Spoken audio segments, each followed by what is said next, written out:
Hello students, तो शुरू करते हैं फिर आज बीएससी थर्ड सेमेस्टर फिजिक्स का एक most important topic Nicol prism. इस साल पक्का आने वाला क्वेश्चन है, रट्टा मान लो इस पे। अगर ऐसे ऐसे क्वेश्चन पढ़ोगे ना तो बड़े अच्छे नंबरों से पास हो जाओगे यार। तो मेरे पास टॉपिक क्या है, निकोल प्रिज्म। चलो शुरू करते हैं फिर निकोल प्रिज्म। ठीक है, निकोल प्रिज्म, ध्यान देना जरा इस पे। निकोल प्रिज्म तो इंटर लेवल में आपने पढ़ा होगा प्रिज्म, ठीक है, पर वो वाला प्रिज्म हम यहाँ नहीं पढ़ने वाले हैं, यहाँ पढ़ेंगे हम निकोल प्रिज्म, है ना। तो सबसे पहले मैं इसकी थ्योरी लिख दूं थोड़ी सी। ये किस सिद्धांत पर आधारित है? तो यार ये द्वितीय अपवर्तन सिद्धांत पर आधारित है। ठीक है, द्वितीय अपवर्तन सिद्धांत पर आधारित है।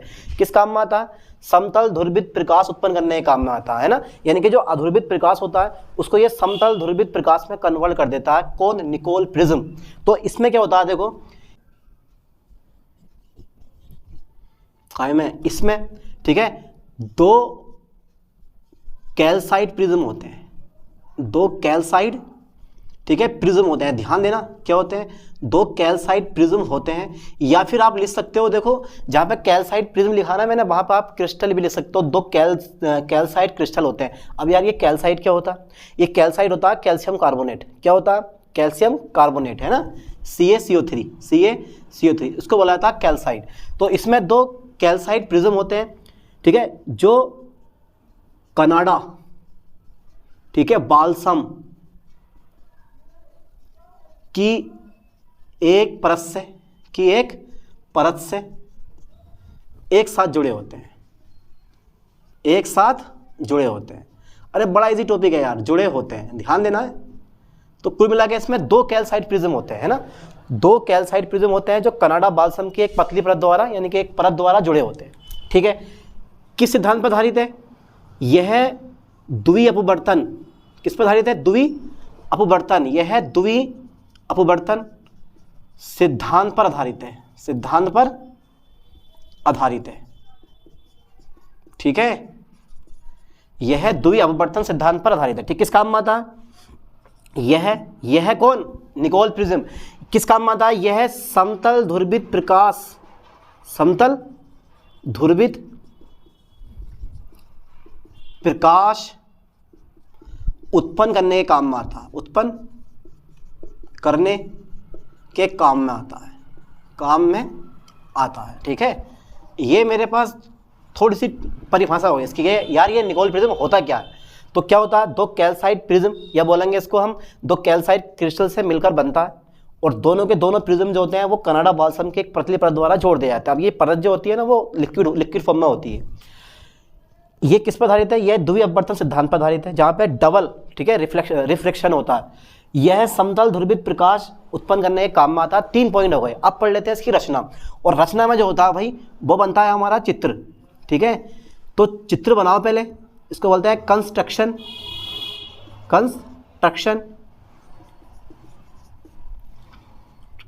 ठीक है, तो रचना में चित्र बनेगा। अगर आपने चित्र बना लिया तो पूरी की पूरी रचना चित्र पर आधारित है, और पूरी की पूरी कार्यविधि भी और लिमिटेशन भी पूरी की पूरी चित्र पर आधारित है। चित्र थोड़ा बनाना डिफिकल्ट है इसका, तो जरा ध्यान देना। देखो चित्र बनाते बनाते मैं रचना लिखूंगा और आपको भी ऐसे लिखनी है, दिमाग लगा के। ठीक है, मेरे पास ये पॉइंट भी ठीक है, समांतर लो, पैरेलल, इसको मिला दो इसको। तो मैं पहला पॉइंट लिख दे रहा हूँ इसमें कि इसमें क्या होता है। देखो उसका नाम दे देता हूँ मैं, क्या क्या नाम दूंगा अभी वो भी देखना आप। तो पहले लिख दो इसमें क्या होता है, एक कैल्साइट प्रिज्म, यानी कि दोनों टुकड़ों को जोड़ के आपने एक कैल्साइट प्रिज्म बना दिया, यानी कि दो कैल्साइट टुकड़ों या दो कैल्साइट प्रिज्म को जोड़ के आपने एक कैल्साइट प्रिज्म बनाया। तो देखो इसमें क्या होता है कि इसमें एक कैल्साइट प्रिज्म होता है। इसमें एक क्या होता है? इसमें एक कैल्साइट प्रिज्म होता है, यानी कि दो कैल्साइट क्रिस्टल या दो कैल्साइट प्रिज्म को जोड़कर एक प्रिज्म बनाया जाता है। इसमें क्या होता है, एक कैल्साइट प्रिज्म होता है। ठीक है प्रिज्म। ठीक है, अब देखो अब प्रिज्म होता कौन सा वाला? वो ये वाला होता है। देखो ये dot dot dot dot dot dot dot dot dot, ये इसका नाम मैं देता हूँ। इसका नाम दे दिया मैंने A, इसका नाम दे दिया मैंने B डैश, और इसका नाम दे दिया मैंने कितना B, है ना। ये C हो गया मेरे पास, और ये हो गया मेरे पास कितना, इसका नाम दे देता हूँ मैं। चलो इसका नाम मैं थोड़ा चेंज कर देता हूँ, इसका नाम मैं B करता हूँ, और इसका नाम मैं कर देता हूँ B डैश। वो तो आपकी इच्छा है, जो भी करना चाहो। C आ गया मेरे पास, D आ गया, A, ये dot dot dot dot dot dot dot, ये मेरे पास D हो गया, और ये हो गया मेरे पास D डैश। ठीक है, समझ गए चीज को, ये मैंने ले लिया है। अब देखो अब क्या होता है कि जो प्रिज्म, जो मेरे पास मेन प्रिज्म है ना, वो मेरे पास कौन सा है, ये वाला, इसका एक पृष्ठ ए बी है और दूसरा पृष्ठ कौन सा है मेरे पास, यानी कि एक तल ए बी है और एक तल मेरे पास सी डी है इसका, है ना, एक तल ए बी है और दूसरा तल कौन सा मेरे पास सी डी। अब आपने घिस दिया, घिसने के बाद क्या हुआ कि वो कहाँ गया, तल जो मेरे पास ए बी तल था वो ए बी डैश आ गया है और जो सी डी था वो कहाँ गया, तुम्हारे पास सी डी डैश आ गया है। ध्यान सुनना चीज़ को जरा। तो इसमें एक कैल्साइड क्या होता है, प्रिज्म होता है, ठीक है, जिसमें क्या होता है कि जिसमें आपने करा क्या है, जिसमें तल किसको, ए बी तथा सी डी को, ठीक है, सी डी को इस प्रकार क्या होता है, घिसा जाता है, इस प्रकार घिसा जाता है। ध्यान देना जरा, इस प्रकार घिसा जाता है, ठीक है, कि जो आपका ये वाला एंगल होता है ना, ये वाला एंगल ये है 71 डिग्री का। कितने डिग्री का है, 71 डिग्री का। तो ये हो जाता है कितने का तुम्हारे पास, 68 डिग्री का। कितने का हो जाता है ये, 68 डिग्री का, ठीक है। घिसा जाता है कि जो आपके पास एंगल ए है, एंगल ए भी मान सकते हो इसको, कि जो आपके पास मुख्य परिच्छेद के एंगल हैं, कोण है, मुख्य परिच्छेद का कोण, मुख्य परिच्छेद का कोण कितने से, 71 डिग्री से घटकर कितना हो जाता है, घटकर 68 डिग्री हो जाता है, 68 डिग्री हो जाता है, ठीक है, हो गया। और इधर मेरे पास ये वाला जो एंगल होता है ना बेटा, ये होता है 109 डिग्री का। कितने का होता है, 109 डिग्री का। और ये कितना हो जाता है, बढ़कर 112 डिग्री हो जाता है। कितना हो गया मेरे पास, 112 डिग्री, ठीक है। तथा 109 डिग्री से बढ़कर, ठीक है, 112 डिग्री हो जाता है, 112 डिग्री हो जाता है। किसने कहा यार ये इजी है, किसने कहा ये हार्ड टॉपिक है, कितना इजी टॉपिक है ये देखो तुम, ये टॉपिक कितना इजी है ना। तो सबसे पहले देखो कि मुख्य परिच्छेद का कोण 71 डिग्री से घटकर कितना हो गया, 68 डिग्री हो जाता है। और 109 डिग्री से बढ़कर कितना गया तुम्हारे पास, 112 डिग्री हो जाता है। कितना इजी टॉपिक है, ऐसी प्रोडक्ट समझ में आ जाएगा तुम्हारे पास। अब क्या होता है कि देखो, एक भाग इसका ऊपर होता है और एक भाग क्या होता है, नीचे होता है, यानी कि यह प्रिज्म दो भागों से मिलकर बनता है। लिख दे रहा हूं मैं यहीं पे, यह प्रिज्म दो भागों से, काय से, दो भागों से मिलकर बनता है, ठीक है। यह प्रिज्म जो होता है वो दो भागों से मिलकर बनता है ना। और दोनों भागों को क्या करते हो आप, इन दोनों भागों को, इसको बोलते हैं हम कनाडा, ठीक है, ये कोई देश का नाम नहीं है, परत है ये, कनाडा बाल्सम लेयर होती है। कनाडा बाल्सम की एक प्लेट होती है या परत बोल दिया मैंने उसको, ये लिक्विड फॉर्म में होती है, ठीक है। तो यह प्रिज्म दो भागों से मिलकर बना होता है। दोनों भागों को कनाडा, ठीक है, बाल्सम की परत से जोड़ दिया जाता है, की परत से जोड़ दिया जाता है ना। कनाडा बाल्सम की परत से जोड़ दिया जाता है। जोड़ दिया मैंने, देखो कनाडा बाल्सम, अभी रचना कर रहा हूँ, क्रियाविधि मैंने बिल्कुल नहीं करवाई है इसकी, सिर्फ रचना पे ध्यान देना। कनाडा बाल्सम की परत से जोड़ दिया जाता है, जोड़ दिया, ठीक है। अब इस प्रिज्म को उठाकर, यानी कि इस प्रिज्म को कहाँ रख देते हैं हम, इस प्रिज्म को, ठीक है, काली की गई नलिका में रख दिया जाता है। काली की गई नलिका में रख दिया और भैया जाता है, ठीक है, काली की गई नलिका में रख दिया जाता है। इस प्रकार एक निकोल प्रिज्म बन जाता है, इसी को बोला जाता है निकोल प्रिज्म। इस प्रकार निकोल प्रिज्म बन जाता है, ठीक है। तो ये रचना पूरी हो गई इसकी। तो निकोल प्रिज्म होता क्या है, किस काम में आता है, यही पढ़ लिया। इसकी रचना क्या है, ये भी पढ़ लिया हमने, है ना। अब पढ़ते हैं इसकी कार्यविधि। तो कार्यविधि करने से पहले मैं इसको चित्र पूरा कर दूं, तो क्योंकि आपको लेना है स्क्रीनशॉट। अब देखो सबसे पहले जरा देखो, इस पे जो है ना, ये देखो जो क्रियाविधि जो बता रहा हूँ ना, उस पर ध्यान देना है, वही लिखनी है हमें क्रियाविधि भी। देखो पृष्ठ ए बी डैश पे, है ना, इसको बोला था अधुरभित प्रकाश, या बोलते हैं एक वर्णी अधुरभित प्रकाश। एक वर्णी अधुरभित प्रकाश, जैसे सूर्य का प्रकाश होता है, देखा ना आपने, सूर्य का प्रकाश, जितना भी सूर्य का प्रकाश होता है वो अधूर्बित होता है, क्योंकि सूर्य एक ऐसा सोर्स होता है जिससे चारों दिशाओं में प्रकाश किरणें निकलती हैं, और जबकि समतल ध्रुवीय प्रकाश एक दिशा में जाएगा जिधर को भी जाए, है ना। तो ये हो गया मेरे पास अधूर्बित प्रकाश। उसको किरण का नाम दिया है मैंने एस और एम। क्या नाम दिया है मैंने? एस और एम नाम दिया है। क्या नाम दिया है मैंने इसका? एस और एम, क्योंकि ये सिरा तो है नहीं, ये तो घिस दिया ना आपने, तो ये तो घिस दिया, तो ये है नहीं इस पे प्रेजेंट में। मेरे पास क्या है? पृष्ठ तल इस समय मेरे पास ए बी डैश होगा, होगा नहीं होगा? तो ये क्या है मेरे पास? एस एम क्या है तुम्हारे पास? ये है एक वर्णीय अधूर्बित प्रकाश, ठीक है, एक वर्णीय अधूर्बित प्रकाश है। अब क्या होता है कि जब ये पृष्ठ ए बी डैश पे पड़ता है, किसके समांतर? ए डी के समांतर पड़ता है, यानी गिरता है, तो इसका होता है द्वितीय अपवर्तन। द्वितीय अपवर्तन का मतलब समझते हो आप? यानी कि कुछ भाग का परावर्तन होगा और कुछ भाग का अपवर्तन होगा, इस टाइप से। देखो इस बिंदु को उठा के मैं एम को यहाँ रख दे रहा हूँ, तो एक किरण तो मेरे पास चली जाएगी बिल्कुल सीधी निकल के, ये वाली, इसको बोला जाता है समतल ध्रुवित प्रकाश। क्या बोलते हैं इसको हम? समतल ध्रुवित प्रकाश, ये वाला। इसमें जो कंपन होते हैं ना वो समांतर होते हैं, मुख्य अक्ष के, यानी कि मुख्य अक्ष नहीं, मुख्य परिच्छेद के समांतर होते हैं। इसको बोलते हैं हम ई रे। क्या बोलते हैं इसको हम? ई रे। एक किरण तो मेरे पास ये वाली हो गई, बेचारी दूसरी किरण देखो कैसे जाती है निकल के। दूसरी किरण होती है मेरे पास ये वाली, ये जाएगी इस पॉइंट से टकराएगी, और टकराने के बाद यहाँ को निकल लेगी ये, ठीक है। इसको बोला जाता है ओ रे, यानी कि ओ किरण। इसका नाम देता है मैंने ओ किरण, क्योंकि द्वितीय अपवर्तन होता है ना। द्वितीय अपवर्तन में दो किरणें उत्पन्न होती हैं, एक ओ रे होती है, एक ई रे होती है। ओ रे में क्या होते हैं? कंपन समांतर होते हैं, वो कंपन लंबा होता है, ये कंपन लंबा थे आपके, ठीक है। और इसमें कैसे होते हैं? ई रे में वो समांतर होते हैं, और यही है हमारे पास समतल ध्रुवित प्रकाश। समतल ध्रुवित प्रकाश, ध्रुवित, यही है हमारा समतल ध्रुवित प्रकाश। बन गया देखो पूरे का पूरा निकोल प्रिज्म, बन गया नहीं बन गया? हाँ, इसमें किरण का एक नाम और दूंगा मैं, इस वाली किरण का नाम और दे देता हूँ मैं। इसका नाम देता है मैंने S0M, और इसका जो एंगल है वो है बेटे 64 डिग्री का।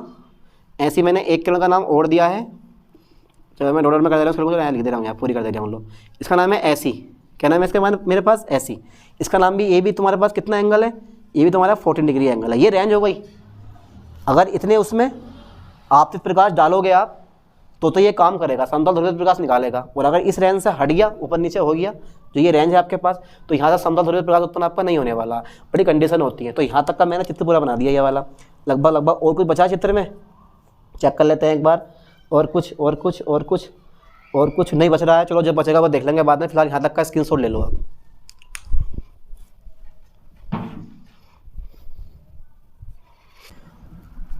चलो देखो, फिर मैं क्रियाविधि लिख रहा हूँ इसकी। कैसे लिख रहा हूँ? तो भाई मेरे पास क्रियाविधि आती है इसकी, वर्किंग प्रिंसिपल आता है, वर्किंग प्रिंसिपल PLE, ठीक है। तो जरा बेटा ध्यान से देखना क्या होता है वर्किंग प्रिंसिपल। सबसे पहला पॉइंट जो मैंने तुम्हें बताया, देखो एक बार समझा देता हूँ, उसके बाद फिर मैं लिखता हूँ थ्योरी इसकी। क्या समझाना है आपको? देखो SM क्या है? यह है एक वर्णीय अधूर्वित प्रकाश, ठीक है, जो पृष्ठ AB डैश पर आकर गिरता है, यानी कि आपतित होता है। इसका द्वितीय अपवर्तन होता है, दो किरणों में विभाजित हो जाता है, ओ रे में और ई रे में। ओ रे में क्या होता है कि बेटे जो ओ रे किरण है उसमें क्या होता है कि जो कंपन होते हैं वो, जो ये इसका मुख्य परिचय होता है इसके समांतर, वो लंबत होते हैं। कंपन यहाँ पे कैसे है? लंबत है।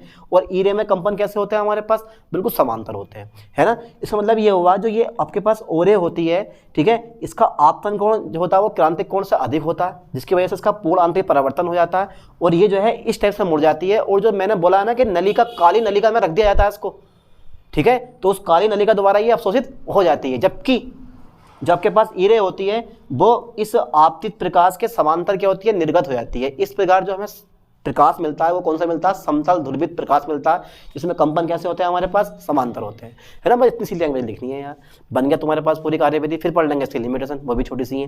तो देखो मैं लिख रहा हूँ उसके बारे में। सबसे पहले बताओ जरा, तो माना SM, माना क्या है मेरे पास? SM क्या है? एक वर्णीय, माना SM जो है एक वर्णीय, माना SM एक वर्णीय अध्रुवित, ठीक है, प्रकाश है, ठीक है, जो काय पे? तल, जो तल काय पे गिरा? AB डैश पर, ठीक है, AD के समांतर, AD के समांतर आपतित होता है, समांतर आपतित होता है, ठीक है। यही नोट्स है आपके, आपतित होता है, ठीक है। हो गया आपतित। अब क्या होता है कि भाई इसका द्वि अपवर्तन होता है, ठीक है। नेक्स्ट पॉइंट में देखो, इसका क्या होता है, द्वि अपवर्तन होता है, रिफ्रैक्शन होता है, द्वि अपवर्तन होता है, डबल रिफ्रैक्शन होता है, द्वि अपवर्तन होता है, ठीक है। दो किरणों, दो रे बोलते हैं इसको इंग्लिश में, दो रे कौन कौन सी हैं, ओ रे तथा ई रे में विभाजित हो जाता है, में विभाजित हो जाता है ना। हो गया, देखो में विभाजित हो जाता है। कितना जी टॉपिक है, दो भागों में विभाजित हो गया, है ना। अब देखो क्या होता है कि भाई दो भागों में विभाजित हो जाता है, जिसमें देखो ओरे में जो कंपन होते हैं ना, ओरे में कंपन वो कैसे होते हैं बेटे, ओरे में कंपन लंबवत होते हैं, तथा ईरे में कंपन कैसे होते हैं, ईरे में कंपन समांतर होते हैं, समांतर होते हैं, है ना। द्विआवर्तन हुआ, ओरे में कंपन लंबा, वो जो ओरे है उसमें कंपन कैसे हैं, लंबवत है, और जो मेरे पास ईरे हैं इसमें कंपन कैसे आपके पास समांतर है। अब देखो बात क्या आती है, अब ओरे इधर को क्यों कटी वो भी एक बार चेक कर लेते हैं। तो ओरे का होता है पूर्ण आंतरिक परिवर्तन। कहने का मतलब ये है कि जो आपके पास ये जो कनाडा बालसम की परत है, कनाडा बालसम की जो परत होती है वो ओरे के लिए, लिख देता हूँ मैं इस लाइन को भी, ठीक है। देखो कनाडा बालसम की जो परत है, कनाडा बालसम की परत, ठीक है, ओरे के लिए कैसी है, ओरे के लिए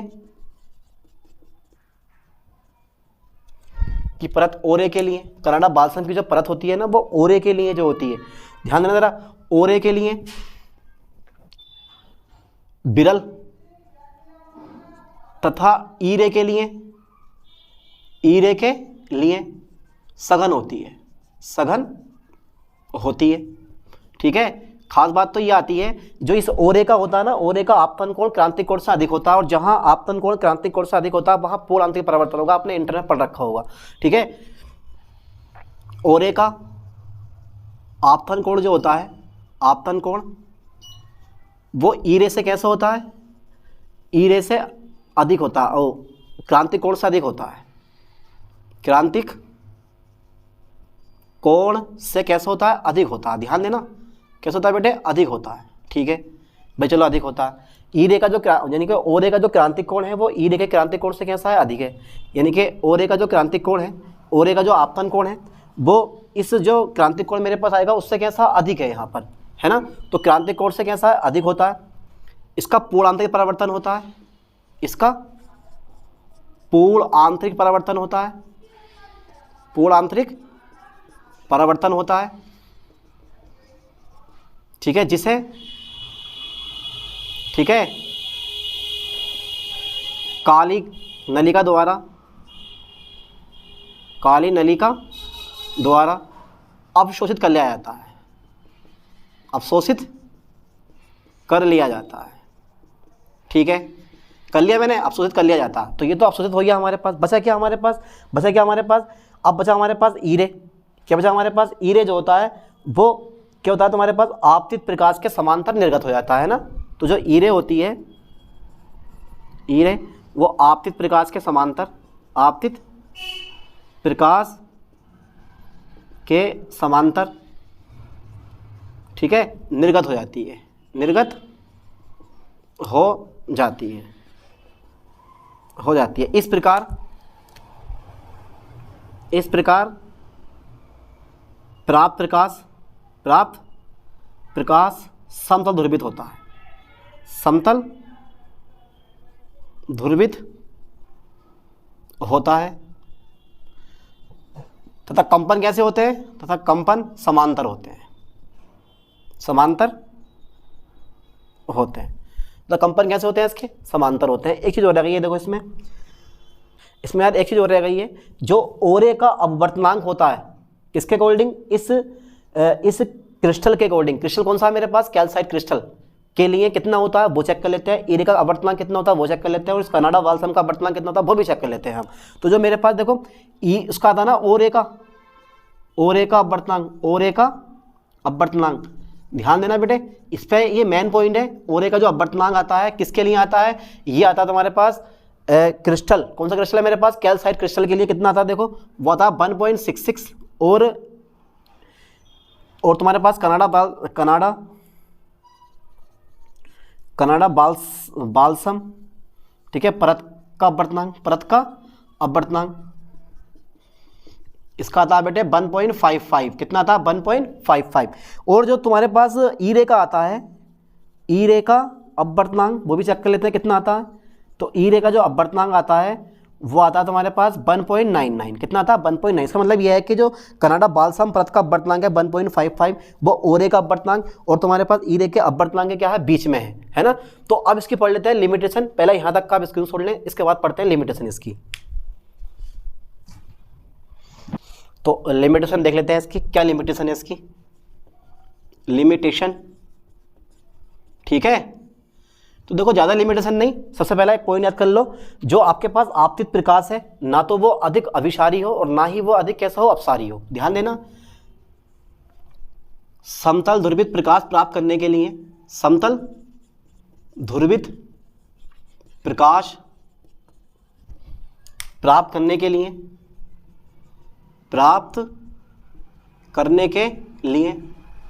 ठीक है, जो ये प्रकाश है ना मेरे पास आपतित प्रकाश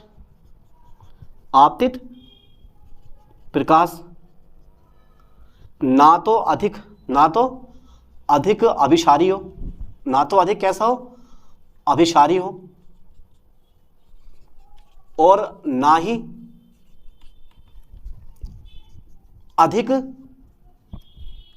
अपसारी हो, ना तो अधिक अभिसारी हो और ना ही अधिक कैसा हो बेटे, अपसारी हो। ध्यान देना, इसका मतलब ये हुआ कि देखो अगर मेरे पास जो एंगल है ना S0MA, देखो ना S0MA मेरे पास एंगल जो है वो SMA से कम है। देखो ये इतना सा कोण है और ये ज़्यादा है ना। तो S0MA SMA से कैसा है, या लिख दे रहा हूँ मैं, S0MA जो मेरे पास कोण है वो SMA से कम है, SMA से कैसा है, कम है। तो निर्गत प्रकाश प्राप्त नहीं होगा, निर्गत प्रकाश प्राप्त नहीं होगा। ध्यान देना लाइन पे, नहीं होगा। इसके बाद अगर मेरे पास देखो SEMA कोण जो है मेरे पास वो SMA से अधिक है, SMA से कैसा आपके पास अधिक है। जब SMA से अधिक है तो पोलांतरिक परावर्तन होगा, कैसा होगा, पोलांतरिक परावर्तन होगा, तथा निर्गत प्रकाश प्राप्त नहीं होगा, ठीक है। ये सिस्टम होता है। इसका मतलब यह है कि SM जो होता है ना, SM के दोनों ओर जो आपके पास एंगल होना चाहिए वो कितना होना चाहिए, 14 डिग्री होना चाहिए, लगभग 14 डिग्री होना चाहिए। तो SM के दोनों ओर जो आपके पास एंगल है वो कितना होना चाहिए, SM के दोनों 14 डिग्री से कम होना चाहिए, ये इसकी रह जा गई, ये है इसकी लिमिटेशन। अगर आपको समतल ध्रुवित प्रकाश प्राप्त करना है तो दोनों ओर 14 डिग्री से एंगल जो है कम होना चाहिए, वरना आपका अगर 14 डिग्री से ज़्यादा है या फिर 14 डिग्री से कम है आपके पास, तो समतल ध्रुवित प्रकाश आपको प्राप्त नहीं होने वाला। ध्यान देना इस लाइन पे। तो एक वेरी इंपॉर्टेंट टॉपिक है और पूरा टॉपिक मैंने करवा दिया, ठीक है। अब मिलते हैं ऐसे ही नई टॉपिक के साथ नई वीडियो में। थैंक्स।